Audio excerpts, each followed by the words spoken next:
Um, I was actually curious. I've never done one of these talks, and if you go on YouTube Sales Confidence, there's been over 100 talks now delivered over the last 2 years. I was just curious because a lot of people, particularly in our profession, have to do public speaking. What did you have to do from a rehearsal perspective, or what are your tips? I know some of you shared, but just top line, how did you prepare yourself for this evening's talk? Ian didn't. Great question. Thank you very much for passing that on to me, James. Appreciate it. The hard thing, I think, for an audience like this is you don't know the audience. So that's one of the key criteria. Normally when you would go to present to a group, there'd be a subject matter that they're here to talk about or here to your views on. If you're at a pitch, you hopefully have qualified it well enough so you know what you're looking at. The challenge with this audience is the wide range of skills and different disciplines within the room as well. So it's always going to be difficult to find something that resonates. So all I thought I could do, and we'll find out if I did or not, I guess, was pick out some salient parts that I think everybody could maybe think about on the journey home a little bit as well. And hopefully that will bring value over the next 24, 48 hours, not necessarily just in the immediate pitch. Cool. Thank you. Do you want the truth or a salesy pitch? Honestly, I probably didn't do as much prep as I should, but what I have been trying to do recently is improve my public speaking, and because I like to do things in the most ridiculous possible way, I took stand-up comedy classes, and you saw both my bad attempts at jokes and my maybe improved public speaking. I love it. We encourage improv as well. It's a great way to practice. So kind of two big things for us when you're going to go prep. The first is figure out your 3 key takeaways. Knowing your audience is huge to figure out those things. But kind of research shows people are only going to remember 3 things. It's where our brain starts recognizing pattern. So we always pick 3 things. That was kind of my approach. And the second thing, no matter what you're doing, how much prep you can do, practice out loud. Because we often practice in our minds over and over again, and there's a kind of stickiness that happens when we actually open our mouths and say it out loud. So figure out your 3 key things and then practice out loud. That's what I did. Great, thank you. So for those of you that looked on the invite, you might have seen that the SVP from Envision, who's American, who's going to talk about internationalization, was speaking. That's not me, clearly, from the accent. So my wonderful boss was supposed to be here this evening and let me know relatively recently that I was doing it. In terms of prep, I actually spoke to a couple of people on my team just about a few ideas, a few things that we're doing, what resonated with them, ran through a couple of examples of that, got some feedback, and then, yeah, that was me. I think I was quite similar, except not the sort of last-minute-ness, so I have no excuse for the last-minute prep, to be honest. No, I asked my team, and a great piece of advice that you gave, James, is that, and actually, Ian, you talked about this, I'm trying to figure out who I am in terms of my personal brand, and if you want to have an authentic voice, then that's what you should talk about. So thank you for the opportunity to talk eloquently about that, but that was my prep. Thank you very much. Right, let's open up the questions. Who's got the first question? Hand just raised up. If you just want to stand up, just say your name and the company. Tom Phillips, Phase 2. This is going video, that's why.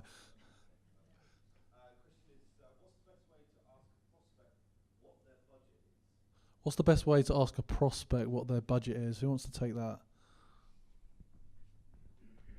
So let's role play, right? I'm the salesperson. Okay. So you all right. If you were in my shoes, how would you frame the budget discussion? No, I'm asking you as the prospect, you see.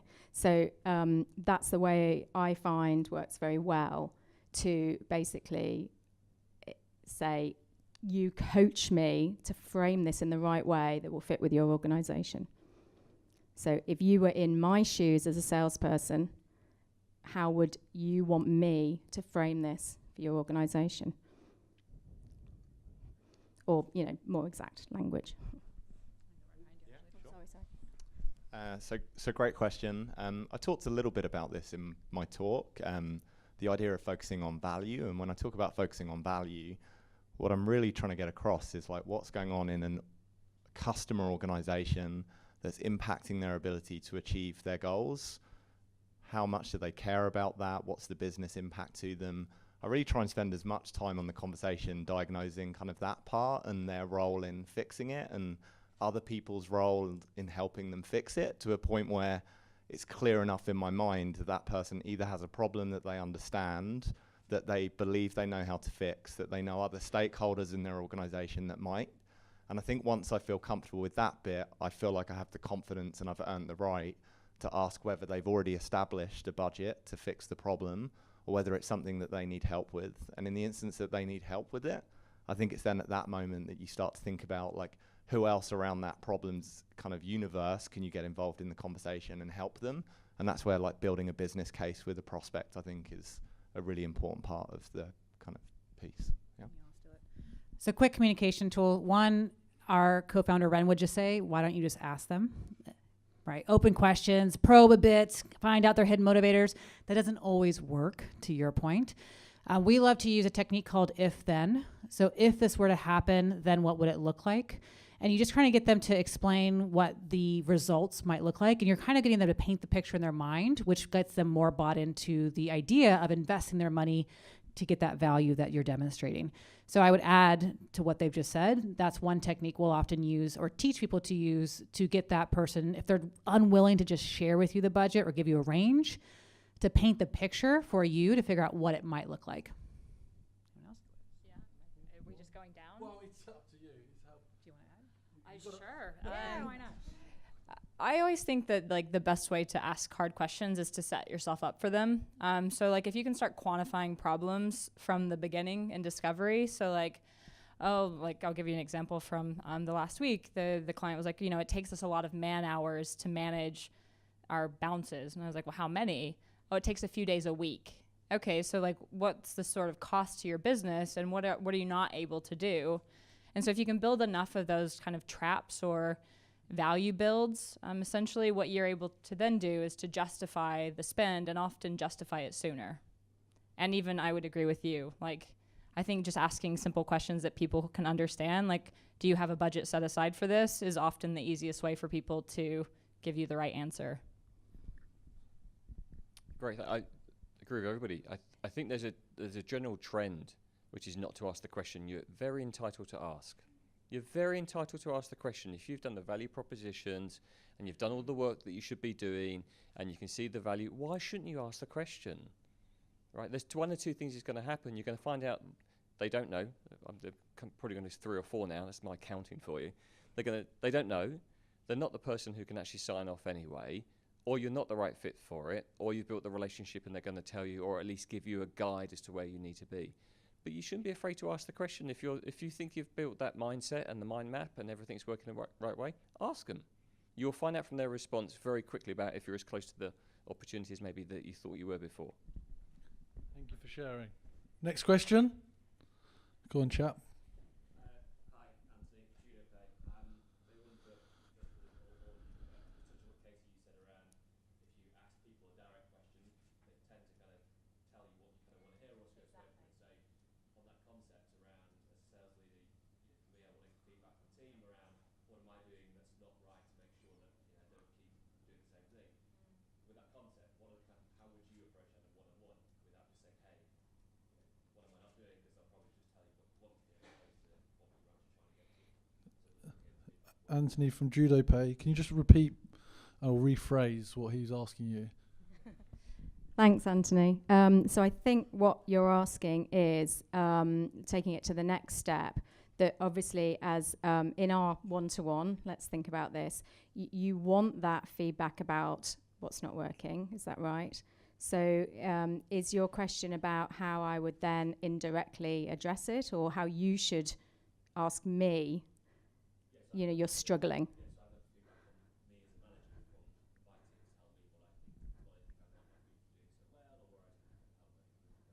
Okay. So you want to have feedback from your teams. Okay. I mean, so this is like multi-layered questioning. Obviously, there's no silver bullet questioning. But when I specifically say that you should use the indirect question technique, it's because clearly most people, if you ask them head on what's going wrong, or that that the sales figures are declining is that they will go on the defensive, and you won't get underneath why. And I think that this is like a cluster of like ways to say indirectly, I really want to find out why, you know. So my advice and what I've been trying to do, because, you know, we have real ups and downs. We're in sort of scale up mode, to be completely frank with you. It is to say, look, I sense that, I'm getting the impression. And then you will hear the emotional words. And whenever you hear anything emotional, like I'm pissed off, obviously that's a great one. I'm frustrated. You know, it didn't go well. You can say why and just keep going. It's the same. It's exactly the same as we do with prospecting and discovery. It's going deeper and deeper. But I know that if you come at it as a manager and you say, right, last quarter was really, you know, we need to sort this out. They will come prepared with, I'm going to do this, I'm going to do that, we need to, and you're not getting any deeper on whether they need coaching, whether there's like something going on, family, relationships, moving house.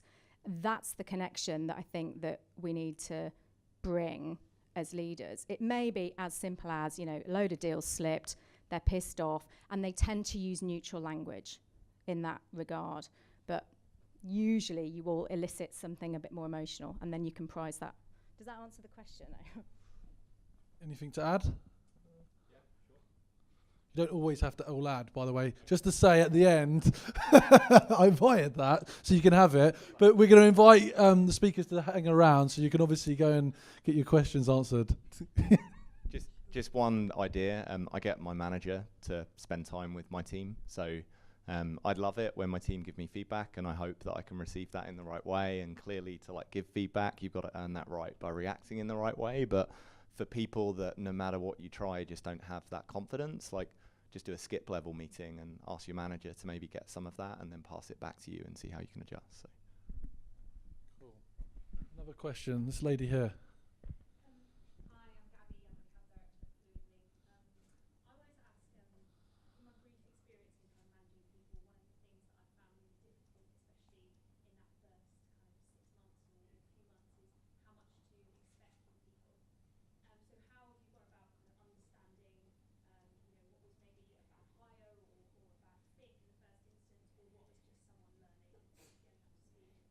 Thank you, Gabby. Account Director, Fluidly. Who wants to take that?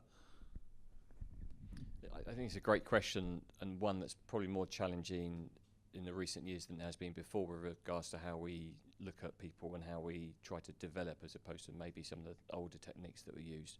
And I think it actually comes back to the recruitment part of the first part, which is, I think what happens in recruiting is that you want to sell and they want to buy. And what that means is people, especially salespeople, want to win. And a win in many cases is getting the job offer. And part of, I think, the process we have to go through as we interview is make sure that we're bringing the right people into the right role. And sometimes that means using the questioning and the answers that you were looking at earlier on with regards to, are they the right people in the first instance? Because once you have the challenge that you face with regards to non-performance or misaligned expectations, that's a massive time element.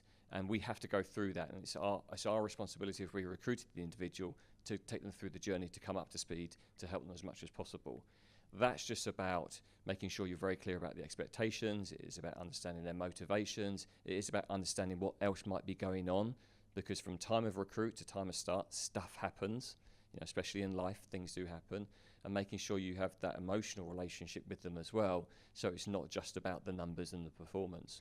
But I would urge, it is back to the first recruitment part.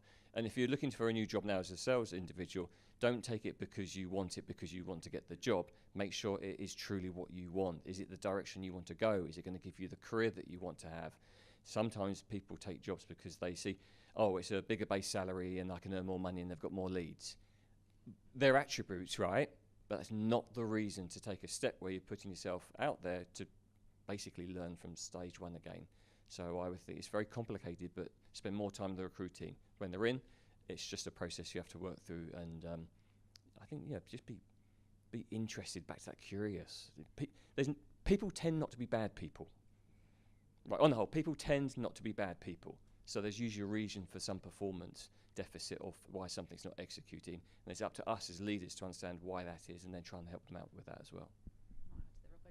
So yes, and I would also say once you've gotten past the recruitment piece, we often say expectations, the fault often lies on how we communicate them. For us, it means, are they clearly set? Did you use words that were clear, especially you think about culture-wise? Perfect example, if I were to say, come to this event in business casual, you all would show up wildly differently. In San Francisco, it means you're not wearing flip-flops.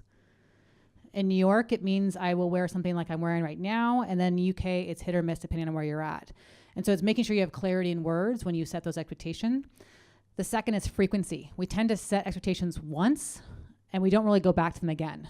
And make sure, especially those first couple weeks, it's like trying to drink from a fire hose. There's so much information. You're trying to learn so much that oftentimes some expectations get passed by the wayside. So make sure you're repeating them frequently in different ways. Don't just verbalize it. People are different learners. You can verbalize, write it down so they can see it. For the tactical learners, you want to give examples, scenarios of when someone hit it and when they didn't hit it. And so using those different frameworks helps people understand more both the words you use and enables you to do it frequently. Thank you very much. So the final question, it's your first time. Go on. Hi, I'm Lola. I'm head of market research for a firm that focuses in millennial engagement called Smart Cookie Media. And Jennifer, you touched up on this very quickly about how you need to justify sooner in terms of clients. So my question is, at least for me, it was a real big culture shock when I came to London, and I found out that London actually, it's not that it never sleeps, it's like it loves to nap. So how do you kind of inject that energy within your clients so there's an urgency for your products, basically? So creating a sense of urgency. Yes. Who's got that? I thought James was going to take it then. James, yeah. I think that urgency comes down to a lot of what everyone has said is, when you know what someone needs and you understand the goals that they have and the different steps they need in order to achieve those, you can typically drive the urgency by aligning it to the achievement of goals, which I know is a pretty general sales answer, but it is that deeper understanding of what are you trying to achieve? Why haven't you been able to achieve it? And do you actually believe that we can help you achieve it? Because I think sometimes we miss that bit. We try to sell before we have the confirmation that we're the right people or the right solution. And so I think you have to have that belief, then start to push on the urgency and how those problems can be solved. Cool. Well, thank you very much. So can we, what we're going to do is the speakers are going to be available to answer questions. Could I just get a raise of hands? Did anybody see the invite to the LinkedIn event app? Just hand up. Okay, a few of you. The reason is you can see who's in the room if you go through that app, and you can message people like you would on LinkedIn to have a conversation. So just while I've got your attention, I wanted to mention that. But let's give the speakers a round of applause, please.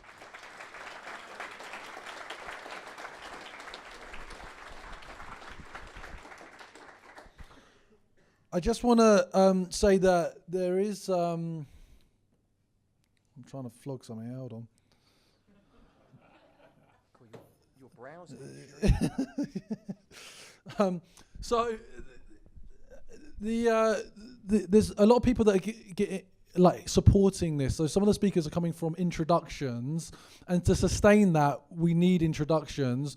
We are hosting probably 7 more events for the remainder of the year for leaders, individual contributors, and SDRs. So if you have an office that can accommodate 100 approximate people, or you know someone that does in tech, please can you ping me online. Also, if you or you know someone should be up here speaking, let me know, because that's what it takes to keep a community like this going. And to sustain that, I just want to highlight the 3rd of July is when the main conference is, and we've got a less than 100 seats with 6 weeks to go. We've got an incredible lineup of speakers of this caliber from the top fastest growing SaaS companies in the world. And if you need to go and get permission, go get permission to get it signed off. And if you don't, just go pay for it, because they are going to sell out. And if you just want a special code, just come talk to me and I'll give you one tonight.